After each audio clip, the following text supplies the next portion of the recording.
Assalamualaikum warahmatullahi wabarakatuh. Innal hamdalillah nahmaduhu wa nasta'inuhu wa nastahdihi wa nastaghfiruh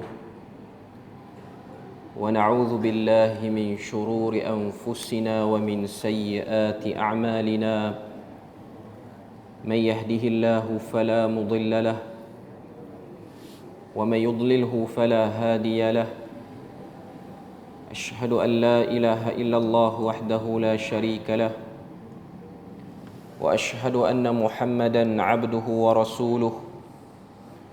يا أيها الذين آمنوا اتقوا الله وقولوا قولا سديدا يصلح لكم أعمالكم ويغفر لكم ذنوبكم ومن يطع الله ورسوله فقد فاز فوزا عظيما. الحمد لله الذي بنعمته تتم الصالحات. ربنا آتنا من لدنك رحمة وهيئ لنا من أمرنا رشدا. اللهم آت نفسي تقواها وزكيها وأنت خير من زكاها أنت وليها ومولاها. أما بعد.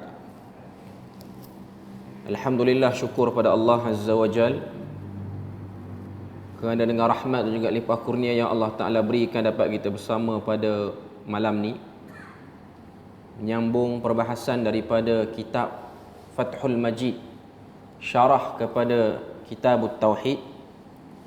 Sambungan kita pada malam ni ialah bab yang ke-34 di bawah tajuk Babun minal imani billahi as-sabru ala aqdarillah. Bab beriman kepada Allah dan sabar di atas kadar ketentuan Allah Azza wa Jalla.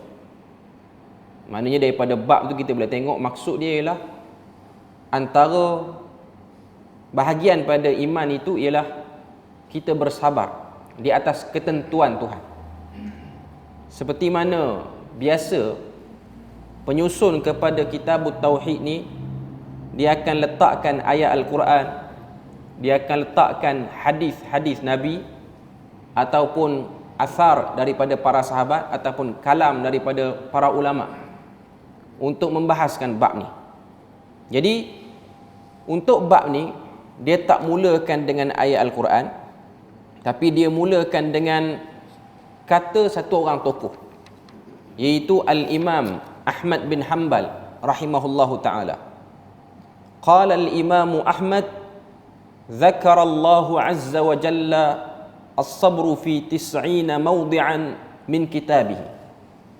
Al-Imam Ahmad bin Hanbal kata dalam Al-Quran ada 90 tempat disebut tentang sabar.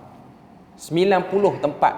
Maknanya daripada perkataan sabar ataupun bersabarlah ataupun apa-apa sajalah yang keluar daripada perkataan sabar tu, kata terbitan daripada sabar tu, fasbiru wasbiru wastabir, semuanya tu yang ada dalam Quran tu 90 tempat ada. Maknanya banyaklah tu. Wa fil hadis sahih, dalam hadis yang sahih Nabi sebut as-sabru diya'un. Sabar itu ialah cahaya yang terang benderang. Diya' ni ialah satu benda yang menjadi sumber cahaya. Sebab tu dalam Al-Quran Allah Ta'ala sebut asy-syamsu diya' wal qamara nura. Matahari itu ialah sumber cahaya dan bulan itu ialah cahayanya hasil daripada cahaya matahari. Maknanya bila mana Nabi sebut as-sabru diya', maksudnya ialah kesabaran itulah sumber kepada cahaya. Sumber kepada cahaya. Dia bukan pantulan cahaya, biasan cahaya, cahaya daripada lain disimpan barulah dikeluarkan, bukan. Tapi sabar itu ialah punca cahaya. Ini hadis yang diriwayatkan oleh Ahmad dan juga diriwayatkan oleh Al-Imam Muslim. Kemudian dia datangkan lagi walil Bukhari, dan daripada Al-Imam Al-Bukhari wa Muslim marfu'an, daripada Bukhari dan Muslim secara marfu', kata Nabi, ma a'ta ahadun ata'an khairan wa awsa' minas sabr. Tidak ada benda yang terbaik Allah Ta'ala beri pada satu orang dan melapangkan satu orang tu, melainkan orang tu diberikan kesabaran. Dalam diri manusia ni, bila mana Tuhan beri dia sabar, itulah sebaik-baik pemberian, sebaik-baik kurniaan Allah Azza wa Jalla. Kemudian dia datangkan lagi athar, kata-kata Umar Al-Khattab. Umar Al-Khattab kata, wajadna khaira aishina bis sabr. Ini yang disebutkan oleh Al-Imam Al-Bukhari. Imam Bukhari riwayatkan kata-kata Umar ni secara ta'liq untuk menyokong beberapa hadis. Umar kata, kami dapati hidup yang terbaik ini ialah dengan banyak bersabar. Kemudian qala Aliun, berkata Ali bin Abi Talib radhiyallahu anhu, inna sabra minal iman. Kesabaran itu daripada iman. Bimanzilatir ra'si minal jasad. Kedudukannya sama seperti kepala bagi satu tubuh. Tubuh badan kita ni, kepala ialah yang paling penting. Thumma rafa'a sawtahu. Kemudian Ali meninggikan suaranya. Faqala, dan Ali mengatakan, illa annahu la imana liman la sabralah. Sesungguhnya tiada iman bagi orang yang tiada kesabaran dalam diri dia.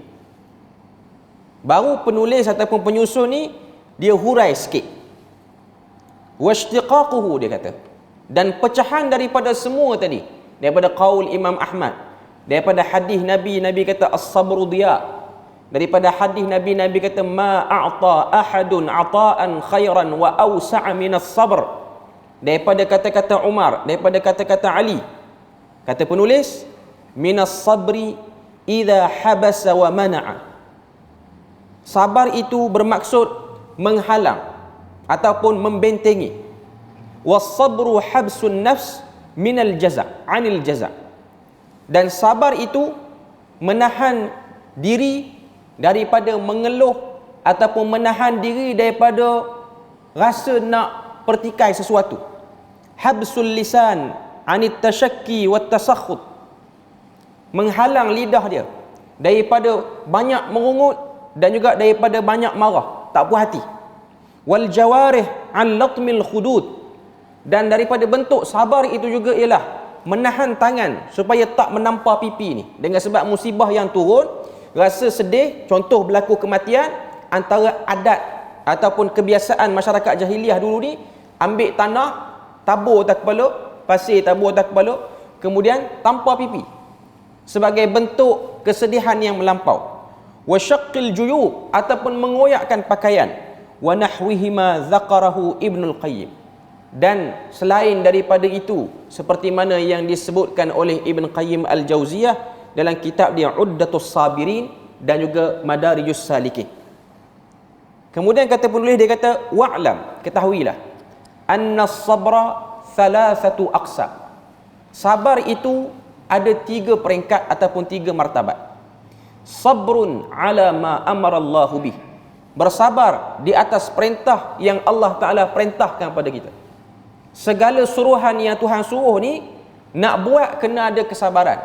Contoh mudah, salat. Sebab tu dalam Al-Quran Tuhan sebut, wasta'inu bis sabri was salah. Minta tolonglah denganku dengan sabar dan salat. Dalam ayat lain Tuhan sebut, wa'mur ahlaka bis salah. Suruhlah, perintahlah keluarga kamu untuk salat.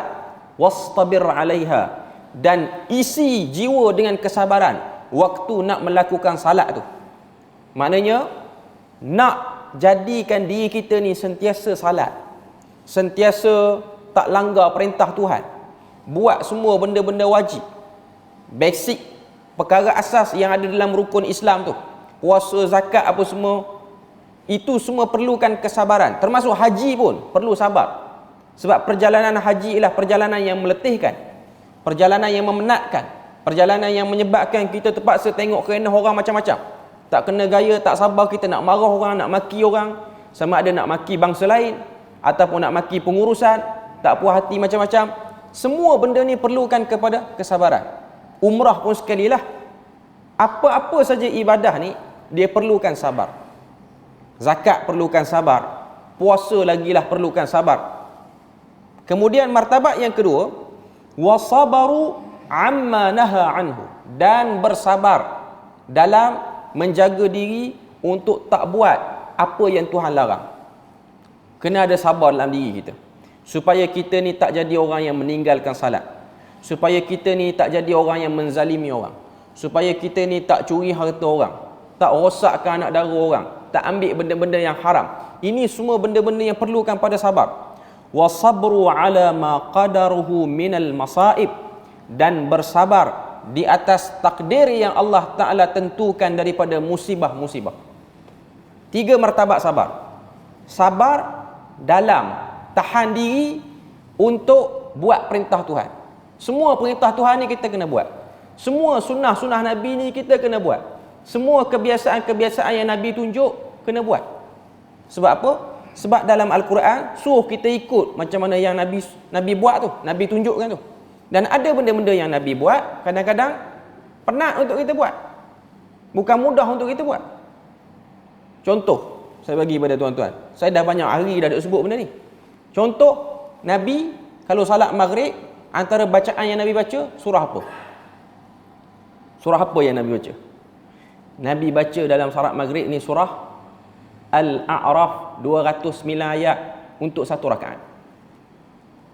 Kita selalu berkeinginan, saya ni kalau ada masa naklah ikut satu grup ride motor masuk sampai ke Thailand, sampai ke Chiang Rai apa. Keinginan ada. Kalau orang muda ada keinginan nak naik Gunung Kinabalu, nak naik Gunung Everest, frostbite pun tak apa tangan, hilang jari pun tak apa, sanggup naik. Tapi keinginan untuk buat ibadah yang berbentuk brutal dan gila ni jarang orang sebut. Tak ada orang dia berkeinginan, saya Ramadan tahun 2024 nanti saya nak cari masjid yang baca 30 juzuk satu malam, habis saya nak sembahyang situ. Tak larat. Mencabar diri untuk membuat benda tu perlukan sabar. Benda-benda macam ni perlukan sabar. Saya nak duduk dalam majlis ilmu, orang baca kitab non-stop sampai 2 minggu, tak buat benda lain, tak mampu. Itu perlukan sabar. Semua benda ni perlu. Macam mana satu orang yang berkeinginan nak buat itu, nak buat ini, keinginan duniawi yang disusun. Termasuklah juga dalam bab membuat segala sunnah yang Nabi tunjukkan. Buat semua sekali. Hari ini saya bercita-cita nak salat jemaah 5 waktu di masjid tanpa tinggal satu pun. Sibuk tak arah mana pun, meeting penting tak arah mana pun, saya akan tinggalkan. Sebab kontrak saya sebagai hamba lagi besar berbanding kontrak saya sebagai pekerja untuk syarikat tu, untuk majikan ni, untuk jabatan itu. Sebab sedar diri. Jadi nak kata semua ni perlukan sabar. Semua ni memerlukan sabar. Yang kedua ialah sabar tahan diri untuk tidak terlibat dengan apa-apa benda yang Tuhan larang, termasuklah pada perkara-perkara yang mutasyabihat, mustabihat ni, ataupun perkara-perkara yang tak jelas antara halal ataupun haram. Contoh orang viral 1 hari 2 hari ni tentang isu nasi ayam yang letak wine beras tu. Saya tak tahu betul ataupun tidak ianya mengandungi alkohol ataupun tidak. Tapi kalau kita baca dalam hadis Nabi, Nabi kata al-halalu bayyin wal haramu bayyin. Benda halal jelas, benda haram pun jelas. Wa bainahuma umurun mushtabihat. Dan antara halal dan haram ni ada benda tak jelas. Siapa-siapa yang jaga diri dia, dia tak ambil benda haram dan dia tak pergi dekat juga dengan benda mushtabihat ni, itu baik. Mungkin kita rasa macam tak kot. Tapi dengan sebab ada bunyi-bunyi yang tak meyakinkan, kita ambil kaedah tak pergi lagi, tak makan. Walaupun adalah sebahagian orang dia berpegang dengan pandangan, dia kata benda mubah boleh buat, benda yang tiada ketetapan dalil, selagi tak ada pengharaman jelas, kita boleh ambil, kita boleh konsum. Tapi atas dasar warak, atas dasar menjaga diri, dia tak pergi. Sebab tengok pada orang duk buktikan dia ni pernah kerja kedai Cina, kedai tu pun memang ada arak. Jadi kita pun rasa ragu, walaupun dia dah kerja, dah buka kedai lain, dia tak kerja dah dengan Cina, tapi kita rasa ragu. Rasa ragu tu kita hold dulu untuk tak pergi. Itu bahagian daripada kesabaran. Ada orang makin eksotik makanan tu, makin pelik makanan tu, makin viral benda tu, makin dia nak pergi, tak sabar. Menunggu hari-hari, menghitung hari untuk pergi. Semua benda ni perlukan kepada kesabaran. Sama jugalah bila mana kita dengar satu benda, jelas ke tak jelas, betul ke tak betul, kalau nak sebar. Hari ni ada orang buat hantaran. Ada orang hantar dalam grup WhatsApp saya, ada orang hantar satu video. Video satu orang perawat. Dia ni berubat orang yang jenis kerasukan, masuk hantu ni lah. Ada satu pesakit dia tu, dia masuk satu hantu ataupun jin daripada wali mana daripada Indonesia, bagi tahu dekat dia, jaga-jaga 13 September ni, 13 September.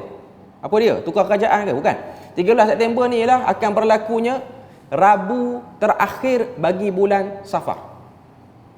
13 September ni bersamaan dengan 27 Safar ataupun 28 Safar sebahagian takwim. Tapi poinnya ialah ianya ialah Rabu terakhir. Rabu terakhir. Lalu kawan yang kerasukan tu beritahulah, nanti pada hari Rabu tu akan turunlah bala daripada langit ni. Tuhan turunkan bala untuk setahun sebanyak 360,000 bala. Jadi dia yang sedang merawat ni, dia kata, jadi apa pesanan? Nak pesan apa supaya bersedia dengan malam tu? Jadi kawan tu yang kerasukan jin tu, jin yang dikatakan jin daripada keturunan wali orang keramat mana tak tahulah, dia kata perbanyakkan salat, lepas pada tu banyakkan selawat. Lepas pada tu video tu pun diselangi dengan satu macam satu tulisan lah, dia tulis Rabu Wakasan ataupun Wekasan, saya tak pasti, tapi itu tulisan jauh. Tu ialah kepercayaan dalam Jawa. Orang-orang Jawa ni dia percaya Rabu terakhir untuk hari Rabu terakhir bagi bulan Safar ni, dia ada satu amalan khusus, kena salat tertentu, bacaan tertentu untuk tolak bala ni. Rabu yang sial tu lah, dia anggap Rabu tu Rabu yang paling sial dalam bulan Safar ni. Saya cuba buat carian tengok tara mana benda ni. Bila mana kita cek tengok, ada satu buku, tapi buku ni ditulis oleh satu orang kiai daripada Indonesia, nama dia Kanzun Najah was Surur. Kanzun Najah was Surur ni maksud dia apa? Kanzun ni maksudnya ialah simpanan kejayaan ataupun kegembiraan.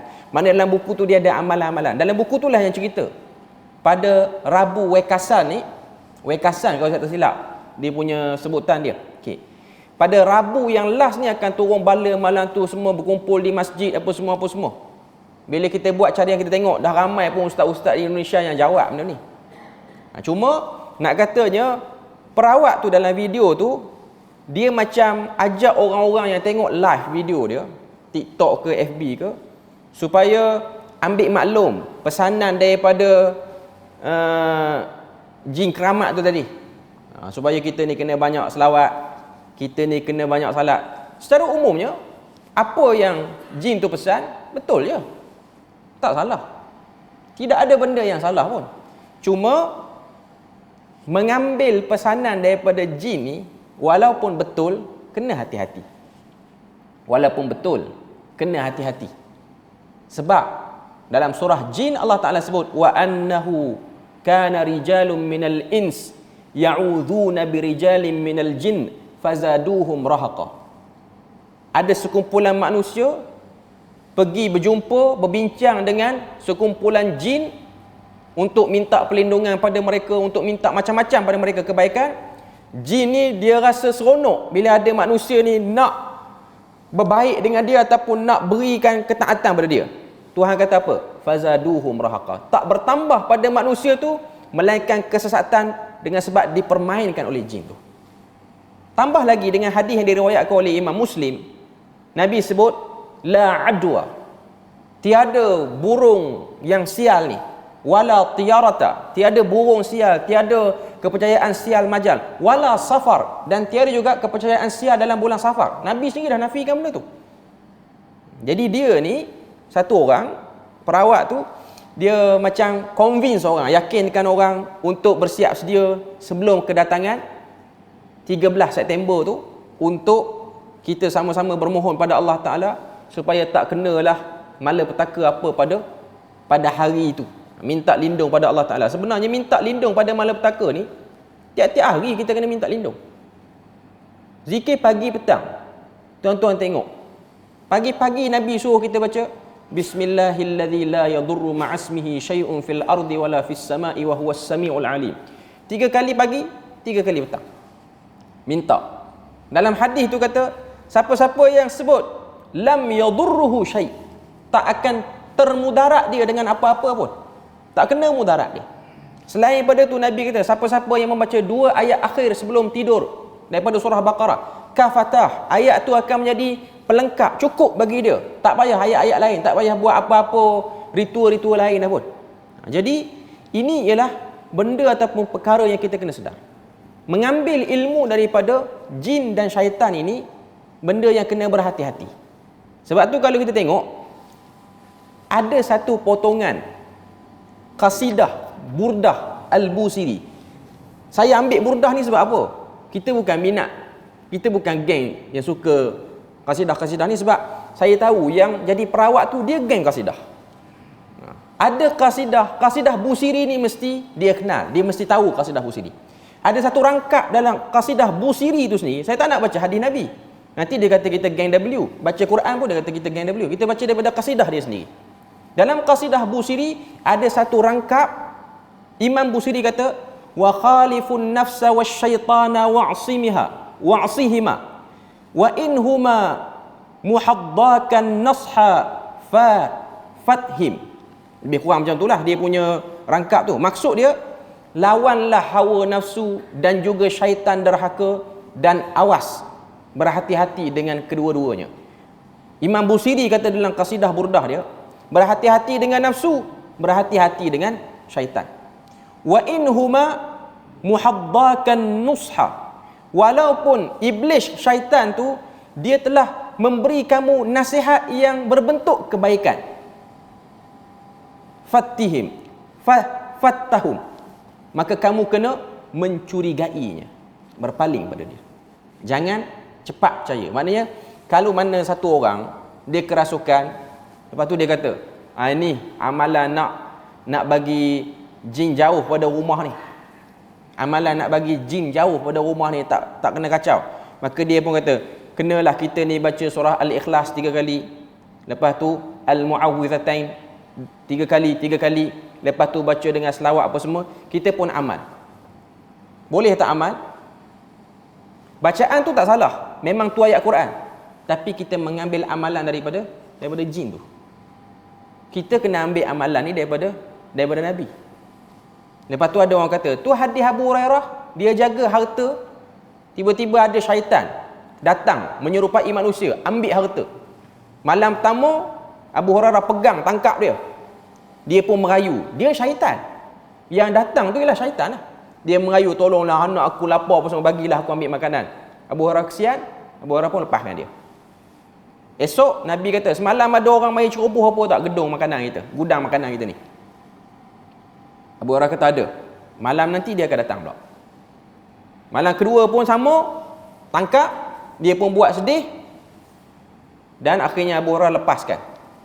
Esok Nabi kata, ada tak datang semalam? Ada datang. Malam ni pun dia akan datang. 3 malam dia datang. Datang malam ketiga ni Abu Hurairah dah plan dah. Malam ni kalau aku dapat tangkap, aku tak akan lepaskan dia. Akhirnya dia datang sungguh. Dia datang, dia ambil makanan, dia ambil gandum semua. Dia jin ni jin jahat yang menyerupai manusia. Syaitan. Dalam hadis sebut syaitan. Okay. Bila mana Abu Hurairah tangkap, Abu Hurairah kata, aku tak akan lepaskan kamu pada malam ni. Lalu syaitan tu kata, ada satu ayat ni, kalau kamu baca, kamu tak akan didekati, dihampiri syaitan sampai ke subuh. Apa dia? Dia baca ayat kursi sampai habis. Syaitan tu. Allahu la ilaha illa huwal hayyul qayyum, sampailah wala yauduhu hifdhuhuma wa huwal aliyyul azim. Dia pun belah. Esok jumpa Nabi. Nabi kata semalam dia datang. Tapi dia ajar sesuatu. Abu Hurairah kata dia ajar sesuatu. Nabi kata dia tu penipu, tapi apa yang dia ajar tu betul. Ada orang mungkin dia akan berhujah dengan hadis ni lah. Dia kata tak ada masalah selagi mana apa yang dia suruh tu betul. Okey. Masalahnya sekarang, siapa yang nak validkan amalan itu boleh dilakukan? Siapa? Pihak mana yang ada authority untuk validkan benda tu? Zaman Abu Hurairah, Nabi tak mati lagi, Nabi tak wafat lagi. Nabi bertindak sebagai penapis kepada semua amalan-amalan yang disangka elok untuk dibuat oleh sahabat. Sebab ada benda yang sahabat buat, Nabi tak pernah buat, Nabi clarify benda tu boleh buat. Ada benda yang sahabat nak buat, Nabi tak pernah buat, Nabi tak bagi, Nabi deny benda tu. Zaman tu ada Nabi yang boleh verify, mengesahkan benda tu boleh dilakukan. Zaman kita siapa yang nak sahkan? Ustaz ni sahkan. Ustaz ni laku banyak mana? Berapa persen di depan Tuhan? Sehingga kata-kata dia tu sama taraf dengan Nabi. Dan dia diutuskan oleh siapa? Itu poin dia. Memang ayat Quran tak salah nak diamalkan. Tapi kita amal bukan kerana lepas kita dengar kata dia. Kita amal kerana benda tu telah ada petunjuknya daripada Nabi sallallahu alaihi wasallam. Jadi sabar diri kita. Tak cepat sangat nak percaya. Sabar dulu. Banyak lagi amalan-amalan. Buka Al-Azkar oleh Imam An-Nawawi. Buka Hisnul Muslim. Berlambak dalam tu. Amalan-amalan yang kita boleh buat daripada bangkit tidur sampai tidur balik. Yang mungkin tak mampu untuk kita buat semua sekali. Tuan-tuan boleh bayang. Zikir sebelum tidur saja dekat 15 dalam perisai Muslim. 15 zikir. Termasuk dalam tu bacaan surah Sajdah. Bahkan kalau kita buka Al-Azkar, Imam An-Nawawi datangkan riwayat Nabi ni sebelum tidur baca surah Az-Zumar. Tuan-tuan buka Quran, surah Az-Zumar berapa muka surat? 9 muka surat. Sebelum tidur nak baca. Kita yang jenis tak biasa ni mungkin akan terkejut. Dahsyat amalan ni, bila nak boleh tidur? Sebab tak biasa. Yang tu pun kita tak mampu nak buat. Yang sudah disahkan sanadnya, yang sudah dibawa oleh para ulama dengan jalur-jalur perawi-perawinya yang terbaik. Jadi kita memang dituntut untuk berlindung daripada fitnah, wabak, bala apa semua ni hari-hari. Kalau jin tu tak pesan pun kita duk buat dah. Kalau jin tu tak pesan pun kita duk baca dah pagi tadi. Bismillahilladzi la yadurru ma'asmihi syai'un fil ardi wala fis sama'i wa huwas samiul alim. Kita dah baca dah. Pagi tadi, petang pun kita dah baca. Ayat kursi pun kita baca. Semua kita buat. Okey, jadi tak perlu tunggu jin masuk dalam tubuh orang. Lepas tu nasihat kita. Sudah ada kitab para ulama untuk diteliti.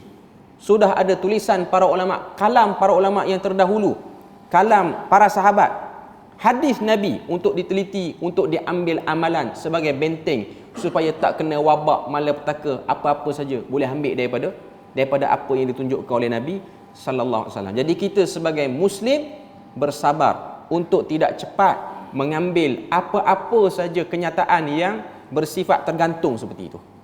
Kita kena buat rujukan, kita kena buat kajian rentas untuk tengok benda tu ada tak dalam apa yang Nabi pesan. Okay. Kemudian kita tengok apa yang disebut oleh penulis, penyusun kitab kita ni. Lepas daripada dia datangkan apa nama ni, qaul Imam Ahmad. Imam Ahmad kata sabar ni ada 90 tempat. Datangkan hadis Nabi, Nabi kata sabar itu cahaya. Lepas tu Nabi pula kata sabar itu satu benda yang terbaik bila mana satu orang tu dia dapat dalam hati dia. Dan kata Umar lagi, kata Ali lagi, kemudian baru dia masuk firman Allah Ta'ala. Ini ialah style dia susun. Ada sebahagian penulis dia dahulukan ayat Quran, baru dia kemudiankan kalam-kalam orang yang lain. Maknanya kalam para sahabat ke, kalam para ulama ke, ataupun hadis Nabi ke. Tapi yang ni dia susun lain sikit. Okay. Wa qaulillahi ta'ala, dan firman Allah Ta'ala, wa man yu'min billah yahdi qalbahu wallahu bikulli syai'in alim. Maksud dia apa? Allah Ta'ala kata siapa-siapa yang beriman kepadaku, aku akan bimbingi jantung hatinya. Wallahu bikulli syai'in alim. Dan Allah itu maha mengetahui bagi setiap sesuatu. Ayat yang ke-11 surah At-Taghabun. Kalau kita ada buku, kita mungkin tak akan boleh faham konteks ayat ni, dengan sebab dia ambil potongan tengah dah. Permulaan ayat ni Tuhan sebut ma asaba min musibatin illa biiznillah. Tidak ada apa-apa musibah yang tertimpa pada satu orang melainkan musibah tu daripada izin Allah Ta'ala. siapa-siapa yang beriman, bersabar, maka Allah Ta'ala akan bimbingi hati dia. Wallahu bikulli syai'in alim. Dan Allah Ta'ala itu maha mengetahui segala sesuatu. Cuma satu benda saya nak sebut, dan benda ni agak penting. Ada orang, bila mana dia dengar bab sabar ni, dia pun berdoa pada Tuhan, ya Allah, berikanlah kepadaku kesabaran dalam hidup. Ada hadis Nabi larang kita doa macam tu. Jangan minta sabar. Minta sabar sama dengan minta ujian. Sebab satu orang yang kita nak tahu dia tu sabar ataupun tidak, kena uji dia dulu. Lepas tu kena minta apa? Minta sabar tak boleh. Minta kesejahteraan dan keampunan ataupun afiat. Antara doa yang Nabi ajar, hadis riwayat daripada Abu Daud, daripada Ibnu Umar. Kata Ibnu Umar, aku tak pernah tengok Nabi tinggalkan doa ni di setiap pagi dan petang. Apa dia? Allahumma inni as'aluka al-afwa wal-afiyata fid dunya wal-akhirah. Ya Allah, aku mohon kepadamu al-afwa, kesejahteraan, keselamatan, keampunan, wal-afiyah. Afiyah tu pun masuk kesejahteraan lah. Fid dunya wal-akhirah, di dunia dan di akhirat. Allahumma inni as'aluka al-afwa wal-afiyata fi dini. Ya Allah, berikanlah, aku bermohon padamu kemaafanmu dan kesejahteraanmu pada agamaku, wa dunyai, dan juga urusan duniaku, wa ahli, dan ahli keluargaku, wa mali, dan hartaku. Allahumma astur awrati. Ya Allah, tutuplah aibku, wa amir rawati. Tenangkanlah, amankanlah segala kegusaran yang ada dalam hatiku. Allahumma hfazni min baini yaday. Ya Allah, jagalah aku daripada depan dan belakang, daripada sekeliling aku, wa min khalfi, daripada belakang, wa an yamini, daripada kananku, wa an shimali, daripada kiriku, wa min fawqi, daripada atas, wa a'udzu bi'azamatika an ughtala min tahti. Dan aku berlindung kepadamu ya Allah daripada diganggu gugat daripada bawah. Ini doa yang Nabi ajar pada kita. Tiap-tiap pagi, tiap-tiap petang, tuan-tuan kena baca. Lepas subuh, lepas asar kena baca. Kalau rasa diri itu memang tak ada daya upaya untuk uruskan apa-apa dalam hidup. Sebab memang kita dalam hidup ni tak ada daya upaya nak buat apa-apa sehingga Tuhan beri daya upaya tu. Sebab tu bila mana kita tak buat apa-apa bacaan pada waktu pagi, bangkit tidur, tak buat apa-apa bacaan, hanya salat subuh semata-mata, tak ada buat apa-apa zikir apa, kita akan dapati hari itu bila mana kita bertembung dengan kesulitan, berat kesulitan tu. Zikir pagi ni banyak, 24 zikir pagi yang Nabi ajar pada kita, 24 jenis. Maknanya kalau kita take time untuk kita berzikir, memang dia akan ambil masa lepas subuh tu makan sampai ke syuruk pun. Tapi kalau kita sibuk, kita orang ada kerjaya, kita orang bekerja, tak perlu ambil sampai 24. Ambil pada benda-benda yang penting, yang kita boleh baca waktu kita bawa motor, yang kita boleh baca waktu sambil-sambil kita hantar anak kita pergi sekolah, yang kita boleh baca waktu kita bawa kereta. Sebab ianya ialah bacaan-bacaan ringkas. Contoh macam tadi, Bismillahilladzi la yadurru ma'asmihi syai'un fil ardi wala fis sama' wa huwas samiul alim, 3 kali. Simple. Paling kurang tu dia ada pengharapan. Ataupun ya hayyu ya qayyum bi rahmatika astaghith aslih li sya'ni kullah wala takilni ila nafsi tarfata ain. Wahai Tuhan yang maha hidup, yang maha berdiri dengan sendirinya, baiki urusan aku. Aku tak mampu nak urus segala benda yang berlaku dalam hidup yang bakal aku hadapi ni. Ni siang yang bakal menjelang ni, aku tak tahu apa nak jadi hari ni. Aku minta pada kamu, jangan serahkan urusan tu pada diriku walau sekelip mata pun. Pengharapan. Awal pagi sebut, tapi syarat dia nak kena tahulah apa yang disebut tu. Ada orang dia ada dah buku zikir tapi dia baca saja, dia tak tahu apa yang dia baca. Bila mana dia tak tahu apa yang dia baca, maka apa yang dia baca tu hanya sekadar berlegar di lidahnya saja, tak masuk dalam hati dia. Atau paling-paling simple, tuan-tuan minta lah pada Tuhan dalam bahasa Melayu, kalau kata tak reti, baca Arab pun tak reti, nak hafal pun tak lekat, sudah semayang subuh apa semua tu, minta ya Allah, Engkau urus urusanku hari ini keseluruhannya. Jangan berikan urusan tu pada aku, sebab aku ni hamba yang lemah. Doa sebelum salam, lepas baca tasyahud, ataupun selepas mayang pun kita nak berdoa by individu kita. Cuma nak katanya ialah ubat kepada sabar ini ialah memang kita kena ada minta afwa dan afiah, keampunan Tuhan dan juga kesejahteraan pada Tuhan. Sabar ni boleh minta satu je, satu waktu, satu keadaan je boleh minta. Bila? Di medan perang. Di medan perang boleh minta. Tuan-tuan tak percaya, tuan-tuan boleh buka Al-Quran, tuan-tuan akan tengok ada 2 tempat dalam Al-Quran doa yang berbunyi Rabbana afrigh alaina sabra. Satu dalam surah Baqarah, satu dalam surah Al-A'raf. Dalam surah Baqarah iaitu cerita tentang peperangan antara Talut dan Jalut. Allah Ta'ala kata walamma barazu li Jalut wa junudih qalu rabbana afrigh alaina sabra wa thabbit aqdamana wansurna 'alal qaumil kafirin. Bila mana tentera Jalut dah jelas di hadapan mata Talut, maka dia pun berdoa, ya Allah, penuhi hati kami dengan sabar, teguhkan kaki kami dan menangkan kami untuk lawan orang kafir. Sebab memang dia orang dah kena uji dah pun, dah duduk di medan perang.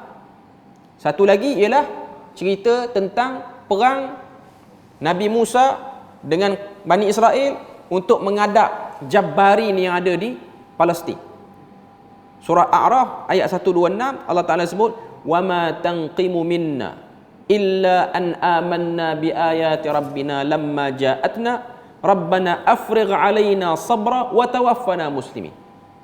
Nabi Musa memimpin doa kepada kaumnya supaya dipenuhi kesabaran dalam hati. Jadi sabar ni boleh minta bila mana perang. Kalau tuan-tuan berada di medan perang, bolehlah minta. Tapi selama mana kita hidup macam sekarang ni, macam biasa-biasa ni, minta pada Tuhan al-afwa wal-afiyah. Dalam hadis Nabi sebut salullah al-afwa wal-afiyah. Mintalah kepada Allah itu afwa. Afwa ni maksudnya ialah kemaafan Tuhan, kasihan Tuhan kepada kita, wal-afiyah dan kesejahteraan. Sebab kita harapkan dalam hidup kita ni supaya Tuhan susun dengan baik. Kalau ada apa-apa pun dimudahkan urusan. Itu yang kita nak dalam hidup kita. Okay. Kemudian dia datangkan lagi beberapa riwayat hadis, beberapa asar. Satu asar yang dia letak sini ialah qala Alqamah. Berkata Alqamah. Alqamah ni ialah tabi'in. Bukan Alqamah yang cerita tak boleh mengucap dengan sebab deraka pada mak dia lebihkan isteri dia tu. Ini cerita yang berlega dalam masyarakat. Cerita ni telah disalah fahami sehingga kita menjadikan cerita ni lah sebagai modal untuk suruh orang taat pada ibu bapa. Taat pada ibu bapa tu memang perlu, tapi cerita tu problem. Alqamah sini ialah tabi'in. Alqamah sini ialah tabi'in. Nama dia ialah Qais bin Abdullah An-Nakhai Al-Kufi. Wulida fi hayatin Nabi. Lahir pada zaman Nabi hidup, tapi tak sempat jumpa Nabi. Dia hanya sempat jumpa sahabat. Dia jumpa Abu Bakar, dia jumpa Uthman, dia jumpa Ali, dia jumpa Sa'ad, dia jumpa Abdullah bin Mas'ud, Aisyah dan sebahagian besar. Dan dia termasuk daripada kibarut tabi'in. Dia pernah sebut, dia kata huwa ar-rajulu tusibuhul musibah. Bila mana nak tafsirkan ayat 11 surah At-Taghabun, dia kata ini berkenaan dengan ayat satu orang yang bila mana dia kena musibah, faya'lamu annaha min indillah, lalu dia tahu musibah tu datang daripada Allah Azza wa Jal, fayarda wa yusallim, dia reda dan dia terima. Dia reda dan dia terima. Dia tak petikai apa-apa pun. Sebab dia tahu dia hamba. Dia menjalankan apa-apa saja yang Tuhan takdirkan kepada dirinya. Jadi ini benda penting, ini benda yang mustahak dalam bab untuk menguatkan iman kita. Untuk menteguhkan iman kita ni, kita kena ada sabar dalam diri kita. Sabar ni benda yang kita kena latih bila mana kena musibah. Tapi hari-hari minta pada Tuhan supaya Tuhan beri afwa wal afiyah. Sabar dalam buat perintah Tuhan. Sabar dalam jaga diri supaya tak terjerumus dengan benda-benda yang salah. Terutamanya orang-orang muda nak terjerumus dengan benda-benda salah ni mudah. Sebab dia ada kudrat. Dia ada kudrat. Kalau orang berumur dia nak terjerumus tu payah sikit lah, sebab dia punya kekuatan dia tak banyak. Tapi kalau dia terjerumus juga dahsyat lah. Kita beri lalu azan dulu, nanti kita bagi kesimpulan. Okey, sebagai kesimpulan akhir apa yang dah kita sentuh malam ni daripada bab yang ke-34 ni. Jadi kita kena mengisi diri kita dengan bersabar terhadap perintah-perintah Allah yang kita kena buat sampailah kita mati ni. Solat apa semualah ibadah-ibadah wajib ni. Yang ni memang perlukan kesabaran. Lepas pada tu tahan diri untuk tak terlibat dengan apa-apa benda yang mungkar. Saya sebut tadi. Terutamanya orang yang muda lah sebab dia ada kudrat. Tapi ada hadis Nabi kata orang yang teruk ialah orang yang tua, dia terlibat juga dengan benda yang buruk. Patutnya kudrat dia tu melazimkan dia pada lemah dah. Dia tak boleh. Tapi ada orang dia kuat lagi, bahkan dia berbangga terhadap benda-benda buruk yang dia lakukan, masih lagi lakukan walaupun dah berusia. Okay. Jadi kita berpada situ je untuk malam ni. InsyaAllah kali yang akan datang kita akan masuk bab yang ke-35, babu ma jaa fir riya, bab yang menerangkan tentang riya, bahagian daripada syirik kecil. Jadi kita berpada situ je untuk malam ni. Moga Allah Ta'ala beri rahmat dan berkat. Subhanakallahumma wa bihamdik.